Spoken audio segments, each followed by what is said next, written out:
वज़ीर आला पंजाब मरीम नवाज़ ने पोलियो वायरस को ख़त्म करने के लिए काबिल अमल पायदार प्लान तलब कर लिया। वज़ीर आला पंजाब मरीम नवाज़ की ज़ेर सदारत पोलियो के ख़ात्मे से मुतल्लिक़ इजलास हुआ, जिसमें उन्होंने पोलियो वायरस के ख़ात्मे का हदफ हासिल करने के लिए जामे और मौसर वैक्सीनेशन मुहिम के आगाज़ का हुक्म दिया।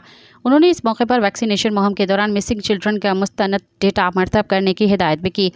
वज़ीर आला पंजाब ने कहा कि पंजाब को मुकम्मल तौर पर पोलियो फ्री बनाना हमारा अज़म है और हमें वैक्सीनेशन मुहिम की ज़ाती तौर पर मॉनिटरिंग कर रही हूँ। अवाम की भरपूर तावन के ज़रिए ही पोलियो वायरस को ख़त्म किया जा सकता है। इजलास में पंजाब में मोबाइल और मॉनिटरिंग, पॉपुलेशन की ट्रैकिंग और रजिस्ट्रेशन करने का फ़ैसला भी किया गया।